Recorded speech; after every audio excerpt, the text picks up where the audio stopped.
اللہ تعالیٰ فرماتے ہیں والذین هم لأماناتهم وعہدهم راعون. یہ بہت اہم آیت ہے یار, یہ بہت اہم آیت ہے. کاش یہ چیز مسلمانوں میں آ جائے. امانتوں اور معاہدوں کی پابندی, ایگریمنٹ کی بولو پابندی. امانت کا مطلب کوئی بھی عہدہ آپ کو دیا گیا ہے, آپ پہ اعتماد کر کے آپ اس کو ذمہ داری سے پورا کریں.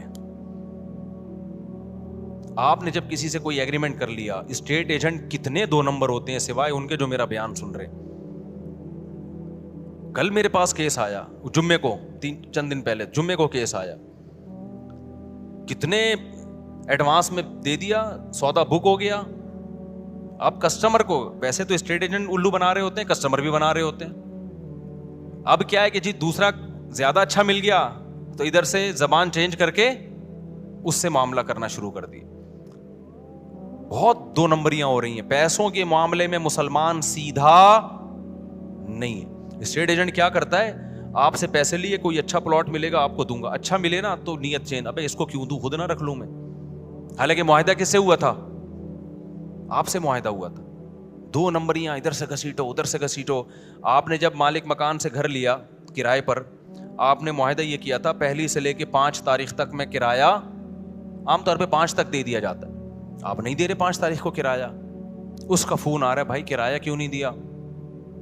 آپ چلو اب دے دیتا ہوں میں. معاہدہ تو توڑ دیا نا آپ نے, معاہدہ 5 کا ہوا تھا, وہ کال کر کے کیوں بتا رہا ہے آپ کو. نہیں آئی بات. جو کام آپ کا تھا وہ کیوں, بیت الخلا جب جانا ہوتا ہے دوسرا بتا رہا ہوتا ہے, سر آپ 24 گھنٹے ہو گئے ابھی تک واش روم نہیں گئے, کائنڈلی اب آپ چلے جائیں. آپ کی ضرورت ہے نا واش روم, جب آپ کو تقاضا ہوتا ہے آپ کسی سے مشورہ لیتے ہو یا ڈاکٹر کہے گا فوراً جاتے ہو.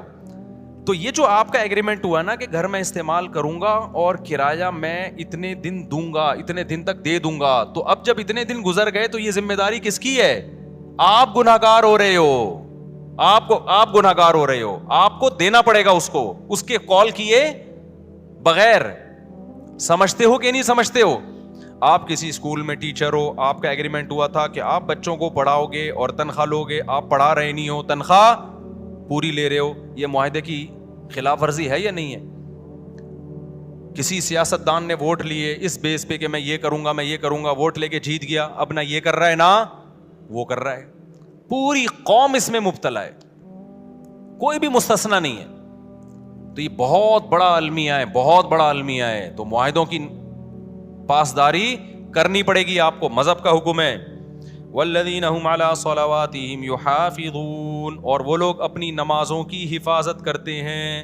نماز کو اللہ نے 2 دفعہ ذکر کیا, پہلے کہا خشوع و خضوع سے پڑھتے ہیں, اب کہا کیا کرتے ہیں, حفاظت. حفاظت کا مطلب پتہ ہے کیا ہے, ٹائم پہ پڑھنا.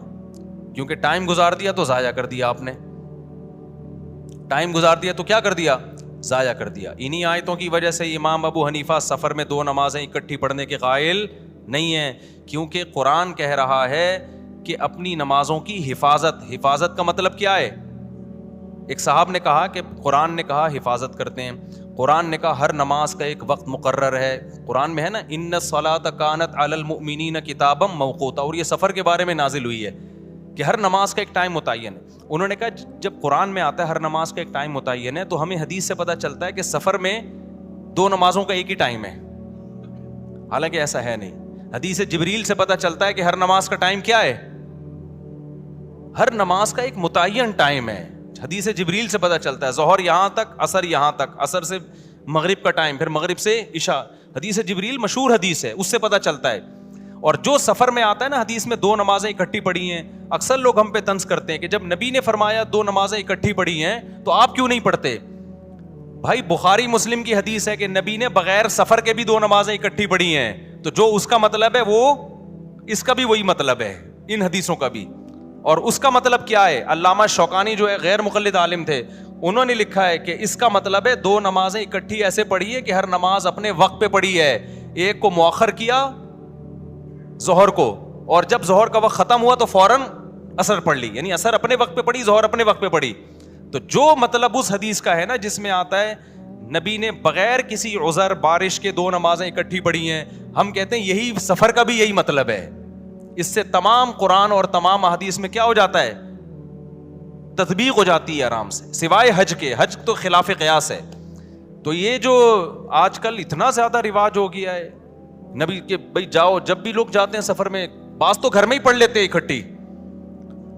تو کوئی کسی فقہ کو فالو کر رہا ہے, ہمیں اس پہ اعتراض نہیں ہے, لیکن آپ یہ کہنا کہ ہمیں قرآن و حدیث کا پتہ ہے اور احناف کو قرآن و حدیث کا نہیں پتا, یہ آپ کبھی بیٹھو تو ہم بتائیں کہ اللہ کا شکر ہے ہمیں جتنا پتا ہے شاید آپ سے زیادہ ہی پتا ہو, آپ سے کم پتا نہیں ہے. تو یہ آخری بات, یہ چونکہ موضوع چل بھی ہے تو بس 1 منٹ میں اس بحث کو سمیٹتا ہوں. دیکھو قرآن مجید متواتر ہے, اس کا ایک ایک لفظ من جانب اللہ ہے, اس میں ایک حرف میں بھی تحریف نہیں ہوئی ہے.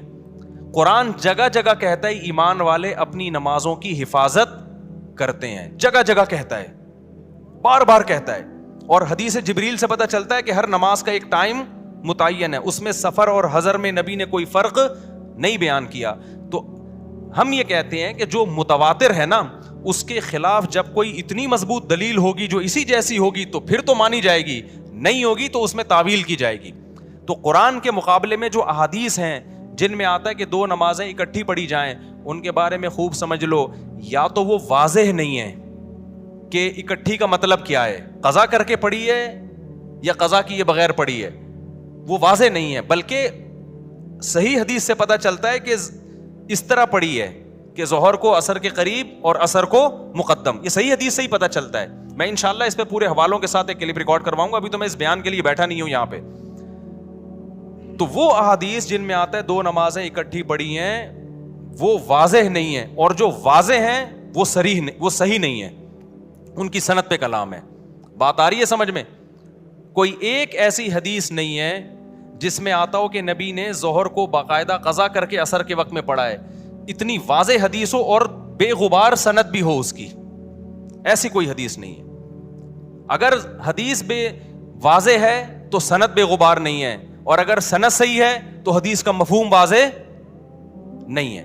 اور ویسے بھی کامن سینس کی بات ہے کہ اللہ تعالیٰ نے جو سفر میں 4 کی 2 کی ہیں, وہ 2 اسی لیے تو کی ہیں کہ ٹائم پہ ہو جائیں.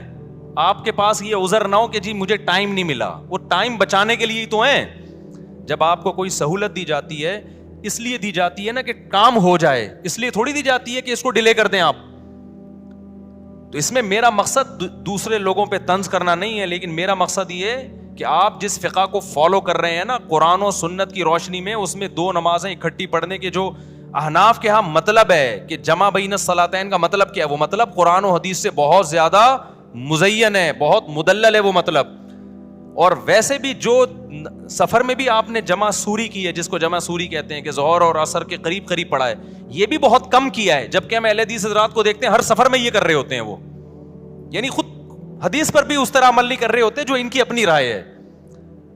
آپ دیکھ لو تو لوگوں نے عام شروع کر دیا ہے, جب بھی جائیں گے ظہر. اب تو یہاں تک شروع ہو گیا ہے کہ سفر ابھی شروع ہونے والا تھا, ابھی شروع نہیں ہوا ہے, گھر میں ہی ظہر اکٹھی پڑی اور نکل گئے, اور حوالہ دیتے ہیں حضرت مولانا فلاں کرتے ہیں, حضرت مولانا فلاں کرتے ہیں. بھائی جتنا بھی بڑا مولانا ہو ابو حنیفہ کی خاک کے برابر بھی نہیں ہے, ان کی کوئی حیثیت نہیں ہے ان واعظین کی اور آج کی مولویوں کی. تو ہم ابو حنیفہ کی بات کو قرآن و حدیث پہ ہرگز ترجیح نہیں دے رہے, ہم ابو حنیفہ کی فہم کو آج کے اسکالرز کی فہم پہ ترجیح دے رہے ہیں. سمجھتے ہو کہ نہیں سمجھتے ہو؟ چلو آگے. تو اس لیے یہاں بھی قرآن کہہ رہے اپنی نمازوں کی حفاظت. یہی وجہ دیکھو فجر اور ظہر کو نہیں جمع کیا گیا, کیوں؟ دونوں کا ٹائم آپس میں ملتا نہیں ہے, دونوں کا ٹائم نہیں مل رہا آپس میں. آگے چلتے ہیں ہم.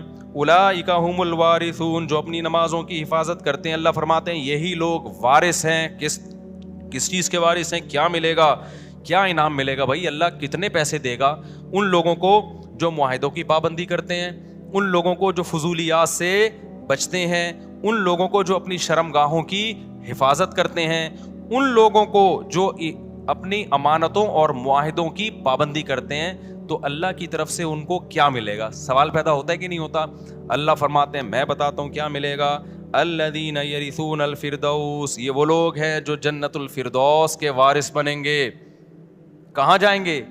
ایسے باغات میں جن کے نیچے نہریں بہتی ہیں.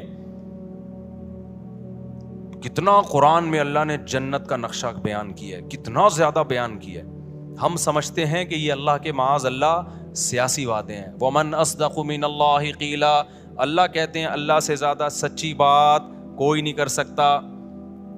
تو میرے بھائی دکھا دے نا اللہ, تو سارے نیک پرہیزگار بن جائیں.